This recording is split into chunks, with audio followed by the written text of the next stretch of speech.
Some fear for their loved ones' safety inside the Bridge City Center for Youth. They worry about extreme violence and they claim it happens too often. Tonight, we explore what's going on and how situations are handled inside the facility. Natasha Robin has this special report, Broken. I begged the judge not to send him. 77 male inmates housed here at Bridge City Center for Youth. I'm hearing a lot about the very high rate of violence that's happening within the facility. It's one of 4 state-run facilities for boys and young men between 13 and 20 years old. Parents fear for their son's safety. My son was knocked unconscious, kicked in the head. It's an extremely scary and volatile situation, and they're so alone. Wendy Mathern is an advocate for criminal justice reform. If you're targeted and you don't fight back, you just become an easier target, and the violence just continues to perpetuate. Kids do fight. We do have fights here, and some of them do get violent. Dr. James Bush is the Deputy Secretary of Juvenile Justice for Louisiana. He says youth offenders fight each other and staff, and he admits sometimes they're badly hurt. 90% or somewhere around 91, 92% of the kids currently here at this facility are here for violent behavior. Their screening instruments showed that they have a risk of future violent behavior. So to think that the kids will come in here and not continue to behave in a way that they have their whole life, because violence is how they've solved their problems on the street, and that's how they solve their problems here at the facility. Bush says when violence breaks out, staff members quickly react. The staff in the dorm break up the fights. Our investigative staff are previous investigators with various police departments, because that's one of the requirements of that position is you have previous investigatory type experience. But they'll investigate and they have the power to arrest. So if a fight breaks out, the facility doesn't call the Jefferson Parish Sheriff's Office. Instead, the in-house investigative unit handles the case and makes arrests if necessary. Staff members have to break the fight up. But get this, those staff members are mostly women. Bush admits that's an issue, but says it's mostly women applying for the job. There's other issues that goes along with that relative to searches and restraints and different things that have to be done in the dorm, especially if the kids are if there's a fight or if there's somebody who needs to be redirected. It might be difficult for a female to do those kind of things. It is a very, very intensive, stressful job, very dangerous. And when you look at who's doing the job, it's primarily women. They earn a very low wage. That's the only way you're going to resolve anything. Bush says the female staff members can act as motherly figures, but in general, they don't stay around long. The turnover rate here is 60 to 70%. The national average is 16%. Most employees have less than 2 years on the job. You know, it takes a certain kind of personality to work in a facility. And you have to want to work with kids to work here in this facility. So it is a demanding job and it is challenging, and a lot of people get here and realize that it's not for them. Fox 8 obtained 2 years worth of grievances or complaints from the offenders at Bridge City. Some are minor, from not getting pizza while others were allowed to eat it, and some contain allegations of sexual assault, like this 2018 complaint where a juvenile says a female guard talked sexually to him and looked at him in the restroom. The sexual assault allegations were turned over to the facility's investigative unit. Other grievances include physical abuse allegations. This one says, I was assaulted with a key by a guard, causing multiple open wounds. She proceeded to hit and choke me. I was in fear for my life. That 2018 case was also turned over to the in-house investigators. That would be considered child abuse in any other background, in any other setting. That would be considered child abuse. It would be emotional abuse. It would be physical abuse.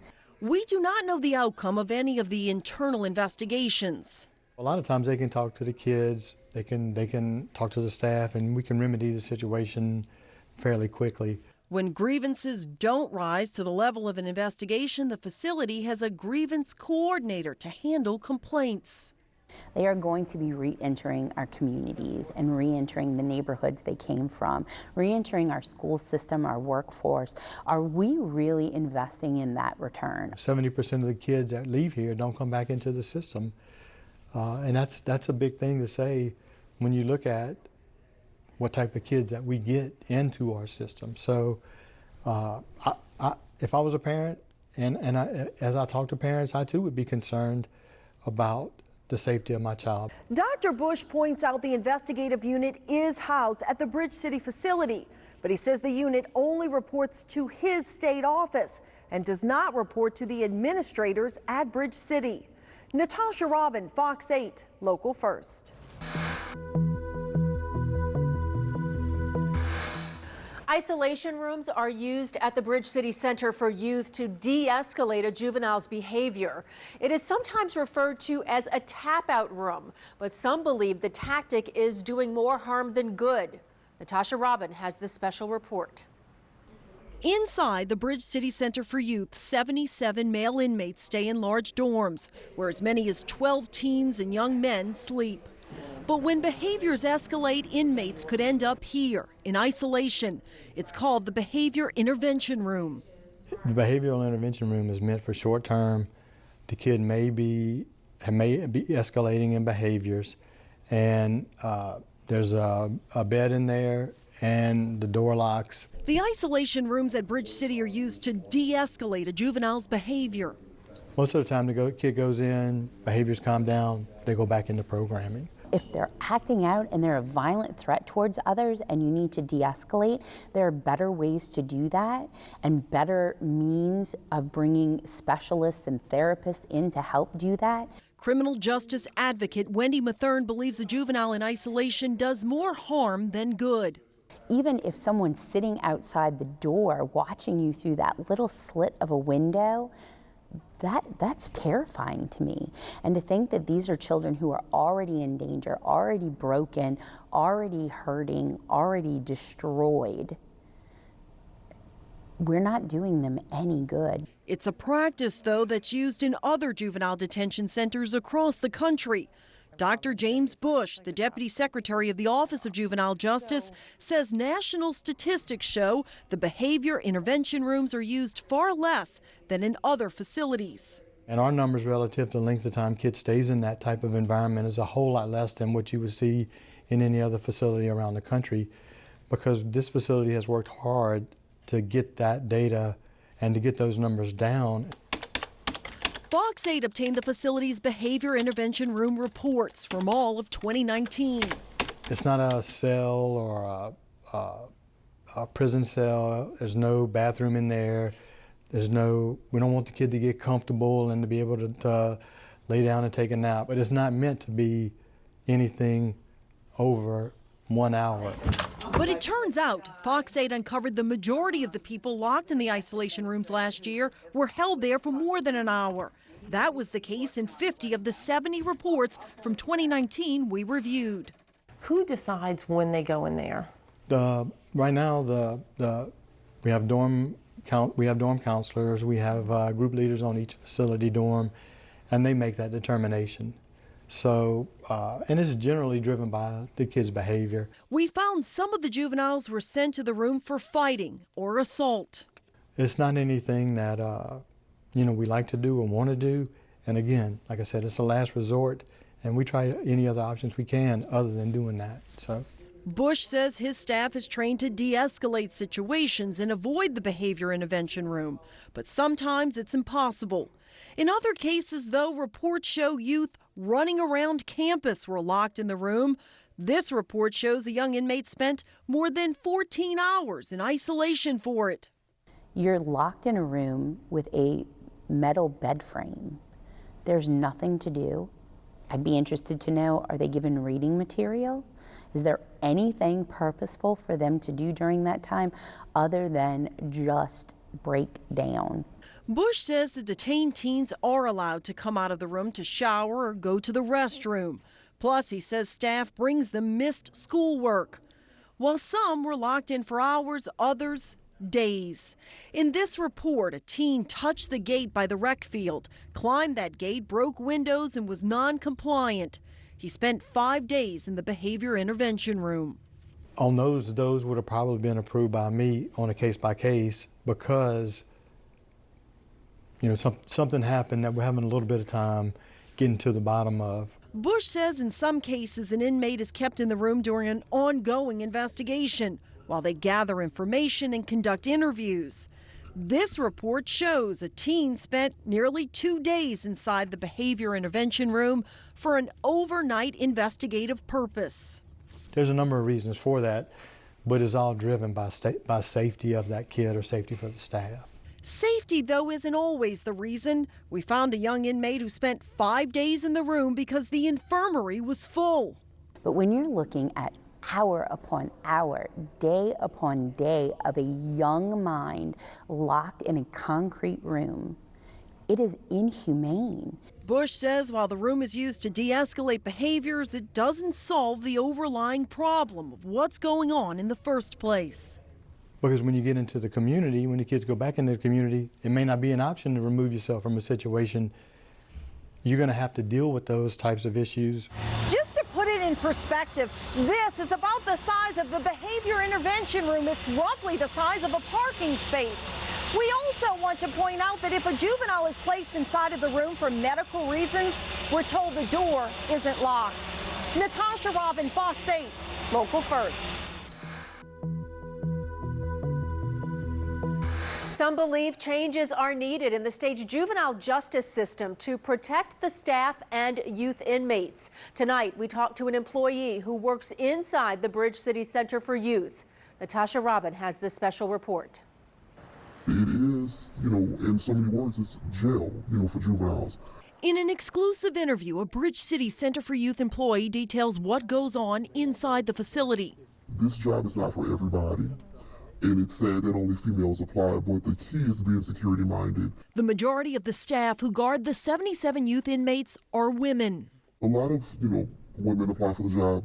You go to school, you go into the field of criminal justice. It's only so many different jobs you can do besides if you keep going to graduate school to be a lawyer, so you have this job, they pay a decent rate. So you work here. Guards in the juvenile justice system are called specialists, and their job description includes direct care, safety, and therapeutic supervision of youth. The employee, though, says most specialists have no idea what they're getting themselves into when they take the job. When fights break out, we do have to, break up the fights. We are trained. It's certain techniques and moves that we use.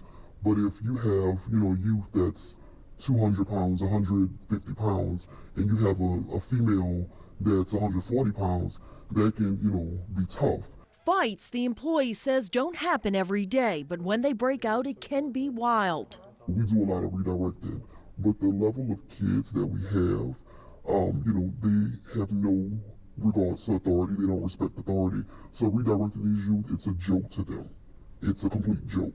The guard says violence can happen anytime, anywhere, from unfinished business on the street that inmates decide to settle inside the facility to an all-out dorm-on-dorm fight between 24 youth offenders.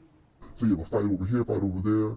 Then you may have one kid that has a significant injury, and when I say significant, he may have been knocked out, briefly, or you may have one that may have gotten a tooth knocked out, or just something bust, a lip or something. And sometimes these fights can last 15 minutes. The injuries vary, but in some cases they can be serious. Yes, there was a fractured skull before, and it was like a hairline fracture from a kid being kicked. That was very unfortunate. And staff, tried to protect their kid, the best they could, but that youth was kicked in the head by several youth. And when they do get injuries, they do go to Children's Hospital, to get treated. While the Office of Juvenile Justice doesn't comment on specific cases, Deputy Secretary Dr. James Bush says youth-on-youth violence at Bridge City is trending down. One of the things that we participate in as an agency is a national program dealing with performance-based standards. Our numbers, also comparable to other facilities around the country, are lower than what a lot of the other states are seeing. Bush says the staff is trained for 7 weeks to de-escalate situations and not to engage the inmates. We're trained, and to be honest, the training that you get is more of textbook training. You do have about 2.5 weeks where they do on-the-job training, but everything that you learn in training is textbook. Just like with anything, you have to be hands-on in order to really get a feel of what you're doing. The employee says guards can only restrain combative youth. Of course, you're not in there abusing them, but if you make the wrong move, and if a kid hits you and you hit back, out of reaction, you can be rule violated. And a rule violation for someone that hasn't been there for a long time, that's not permanent, that will result in termination. The employee says there's often a staffing shortage when people were calling out sick or quitting. And according to a 2018 legislative audit, the turnover rate at Bridge City is 60 to 70%.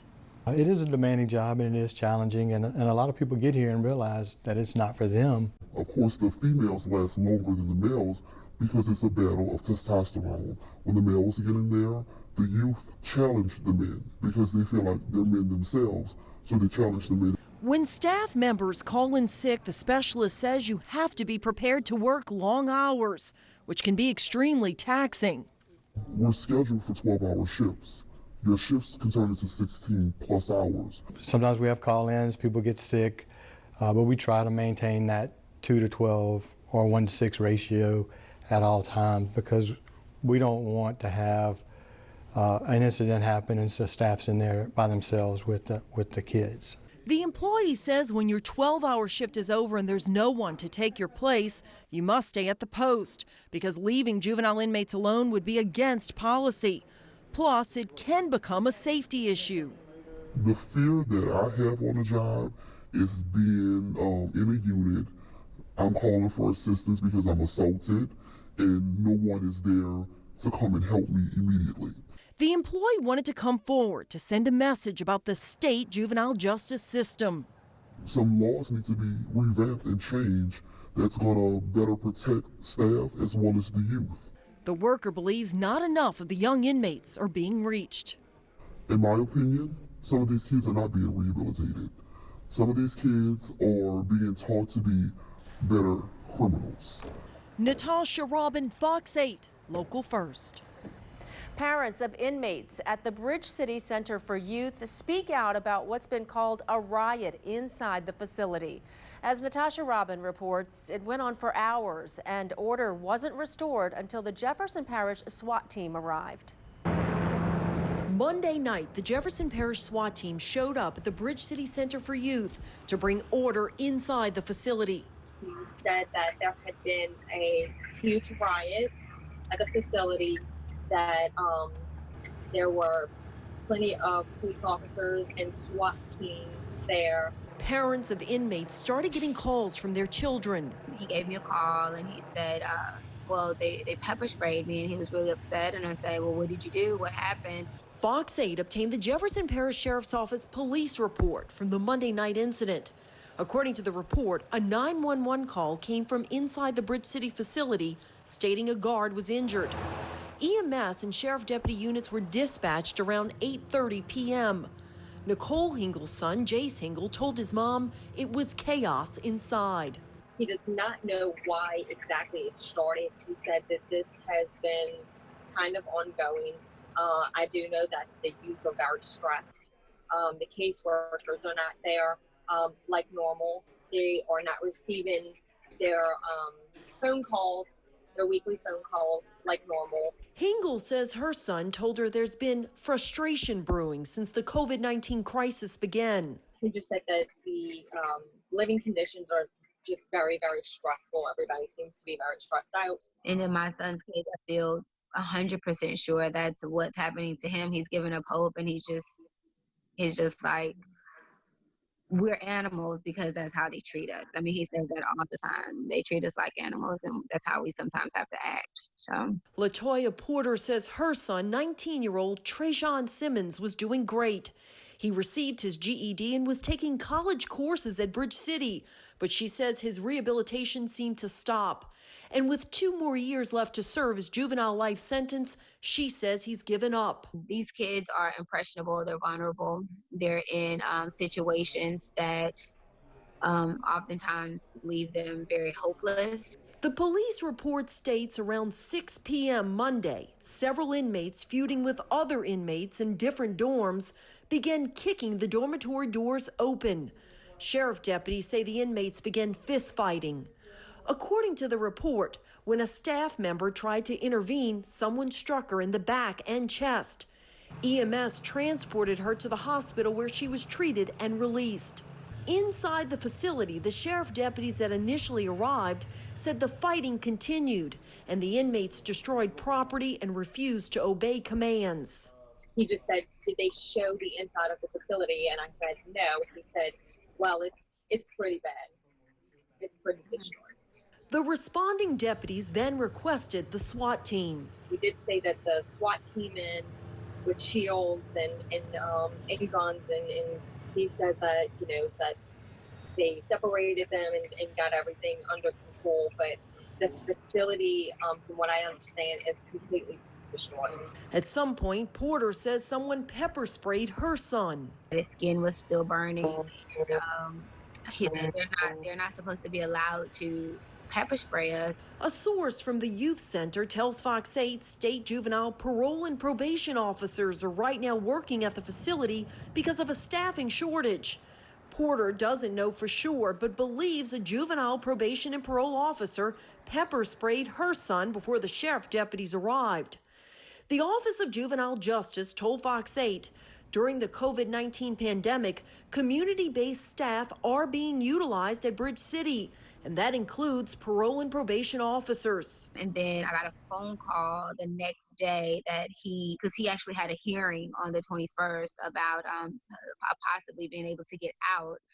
And they had to postpone it because OJJ had shipped him up to Swanson that night before. Simmons and Hingle were 2 of 38 youth inmates taken out of the Bridge City facility Monday night and sent to other OJJ facilities around the state. When I got the next call, my son was transferred 3 hours away.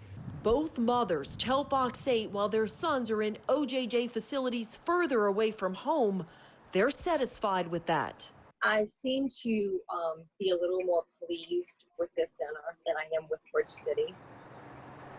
As far as communication and getting things done, they seem to be more organized. They have a heart for these children. They truly want to see good things with OJJ. I don't really know what the issue is with Bridge City, but I can tell you the other facilities, just from parents that I know and kids that I've known that have been there and have completed programs successfully there, they don't have the issues that they're having at Bridge City. Natasha Robin, Fox 8, Local First.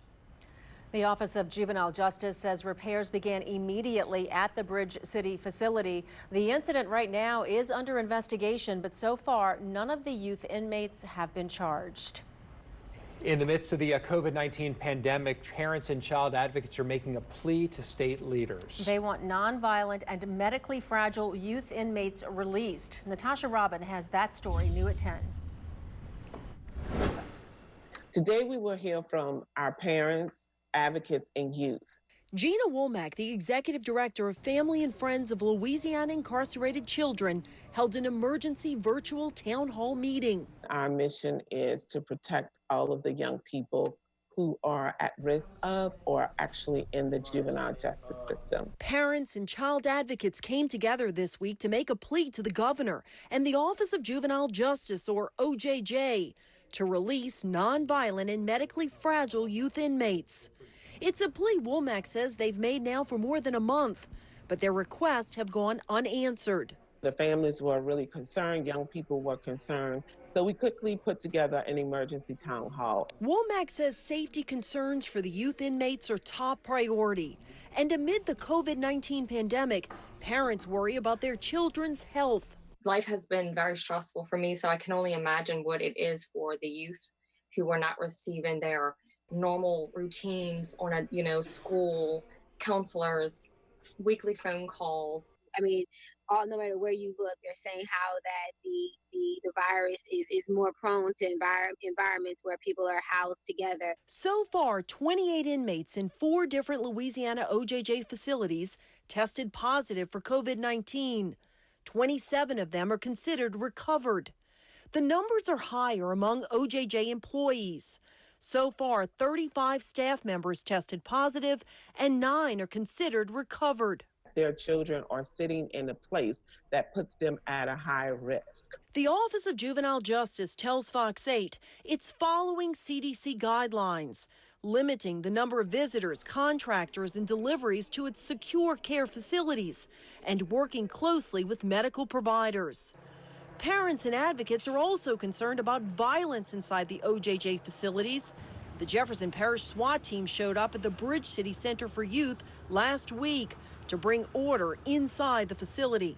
He said that there had been a huge riot at the facility, that there were plenty of police officers and SWAT team there. He gave me a call and he said, well, they pepper sprayed me, and he was really upset. The Jefferson Parish Sheriff's Office says youth inmates kicked dormitory doors down, destroyed property, and began fistfighting. A guard trying to intervene got hurt, and EMS brought her to the hospital. At some point during the alleged riot, Latoya Porter says a juvenile parole and probations officer pepper sprayed her son, 19-year-old Trajan Simmons. He called me, said that he had gotten pepper sprayed and his skin was burning. He was having trouble breathing. The Office of Juvenile Justice told Fox 8 they're using parole and probation officers at Bridge City and other facilities during the COVID-19 pandemic. There's a huge concern that whoever they bring into the facilities are folks that don't have the adequate training to work with young people inside a facility. In a separate incident, 11 youth inmates escaped from the Swanson Center for Youth in Monroe on April 19th. Law enforcement tracked down 10 of them, and 1 is still on the run. And so it's an extremely chaotic situation, and without clear and straight answers from the people who are put in charge to care for these young, the children, it's not a good situation. I know that there are adult facilities all over the country that are releasing adult individuals to home. And I guess my concern is why aren't we doing the same thing for our young people here in our state? In the adult jail system, the state parole board makes the decision to release an inmate. But in the juvenile system, OJJ tells Fox 8, releasing a juvenile is solely up to the courts. Womack, though, says she wants the governor and other state leaders to step up and intervene. We're working with families and other advocates to figure out what are other opportunities or means or strategies to continue to put pressure on the governor's office. Womack and others say their concerns for the nonviolent inmates are not going away. The fact that they continue to be put in harm's way is tragic. Natasha Robin, Fox 8, Local First. Fox 8 reached out to the governor's office for a comment, but we have not heard back.